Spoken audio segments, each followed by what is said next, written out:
Hi! This is Rosianna. Hi. And she has designed a poster. What does it say on it? Because this will be part of the introduction of the video, don't worry about it. It says, be kind to yourself. Be kind to yourself, which I think is such a cool phrase. And it's such a good thing to keep in mind. No matter what situation you're in, if you're in a stressful situation or not, or if you're dealing with something difficult, it's just a nice thing to remember. And so today we're going to share 10 things with you that we do to be kind to ourselves. Most of these are just like little practical things that you can do if you're maybe just having a bad day or need to relax or get out of your head a bit. I mean, the first one for me is definitely read a book. Like, I think making the time to read and to immerse yourself in something different is really helpful to me. It can be a nice way to escape, and also there's so many different books that you can just like pick whatever fits your mood. Yeah, or reread something. I always reread Harry Potter whenever I'm feeling down. Yeah, it's nice to go back to something that's like familiar, and also Back to it's something Hogwarts. you can like carry with yourself at all times. And to coincide with that, there is go outside. Oh yeah, please go outside. I'm really bad at going outside sometimes, but there's nothing nicer than just like put on some shoes and go for a walk, go to a park, go to a shop, just go outside for a bit, because I feel like sometimes when you're by yourself inside you can get stuck in a rut a little bit. The third one is buy yourself some flowers, you know, romance yourself, as Anna O'Connor said in a video a while ago now, but that's really stuck with me. It's part of the be kind to yourself, romancing yourself. Buy yourself some flowers. They will like spread their lovely flowery smell around your apartment. They will also just brighten things up, and it's just like a nice thing to do for yourself as well. Generally, I think buying things to make yourself feel better, not always the best approach, but with flowers there's something really intentional about it, and it can be anything as simple as like a £2 bunch of roses that is in the reduced section of the flower bucket in Tesco. I also quite like the process of coming home and then like cutting the stems and like arranging them. Like it's a nice process. We're huge fans of Columbia Flower Market as well, and that's when I lived here, that's where I got any flowers that I got. So if there is a local flower market, then definitely support them. Also, if you want to be slightly more practical, you can also buy yourself just like a nice mint plant or some chives or some basil. Basil is what I was gonna say. I could never keep basil alive, so that's not the one for me, but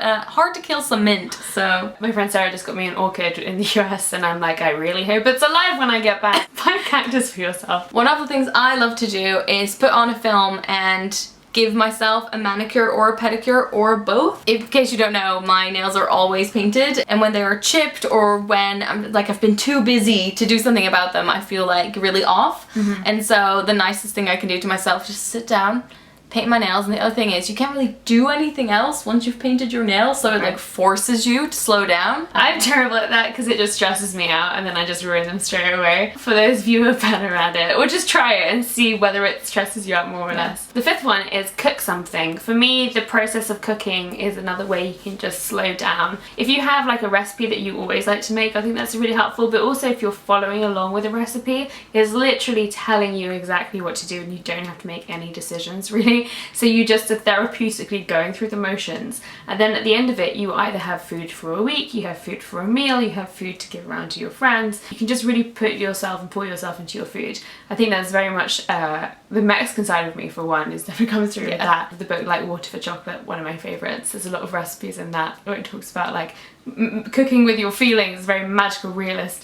But I think that for me is such a therapy. For sure. And it's also just a nice feeling of accomplishment once you're done, like you feel like you've really done something. Yeah. The other ultimate way for me to be kind to myself is to put on a face mask, because it feels like a nice pamper moment. You can only do it for like 5 or 10 minutes, like it can be a really short thing, and also it's just quite fun to walk around with it on, just to look a bit crazy and like put up your hair. When we used to live together, Sana would walk in and the face mask and be like... Another way that I am kind to myself is by doing yoga or Pilates, or really any exercise, but yoga and Pilates is kind of the closest thing I have to like mindfulness and like meditation and all that stuff. Again, someone else is making the decisions for me, whether it's at a yoga class or Yoga with Adrian or another one of those yoga channels, and it's just taking even like 10-20 minutes, ideally taking like an hour or so, but taking 10-20 minutes to do it as well is a valuable use of your time. Kind of slows you down a little bit, and also makes you feel like you've accomplished something as well. Like it's a very easy, can like tick it off the list. Yeah. And also when I find myself like particularly stressed or down, my shoulders and my lungs both are parts that really feel it. So by stretching out and opening it up, then that is helpful. Another way to be kind to yourself is movie night. Yay! So this can be either just like an evening of Netflix, but it can also be like going through your DVD collection. I still own a lot of DVDs.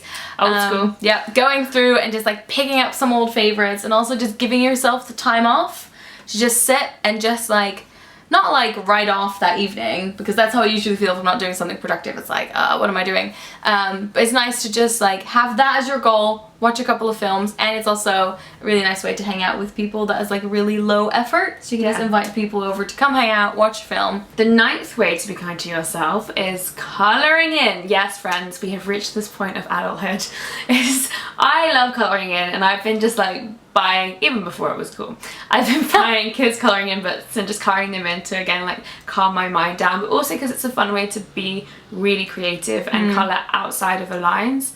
I'm a big campaigner for like not following exactly what the things instructing you to do, and again it like feels that you have that sense of accomplishment. It's something that you do, well, you can do for a set time. For me, it's like until the page is done, or until I've filled like 3 pages, or until I've coloured in like this one very complicated part of someone's tail feathers, that kind of stuff. Someone's tail feathers. Fox's tail feathers. Yeah, like for me it's very calming, and also I can do it in front of a film rather than looking at my phone or looking at my laptop. For me it's a tricky one because I feel competitive about this. You too? Like I feel like even if it's just me doing it and no one has to see it, I'll feel like I haven't done a good enough job at it.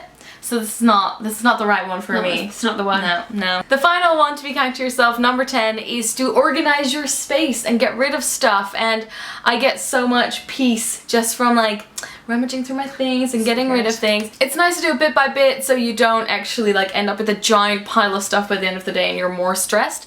But maybe just going like, just going through your makeup collection and sorting those out and getting rid of some bits, or I'm a big part at the end of the day, girl. Yeah. I mean, I love giving away stuff. It has become one of the greatest thrills of my adult life, giving away things. So I like to pile it all up. And then another day, the task of the day is to take it all to Goodwill. That's true. Alright, so those were 10 tips from us on like different ways to be kind to yourself. Obviously they don't apply to everyone. It works for some people. Some things work better, but here are some ideas in case you were looking for some. If you've got any good tips, feel free to leave them in the comments. Go subscribe to Rosianna's channel, youtube.com/Rosianna. I'll talk to you guys later. Doei!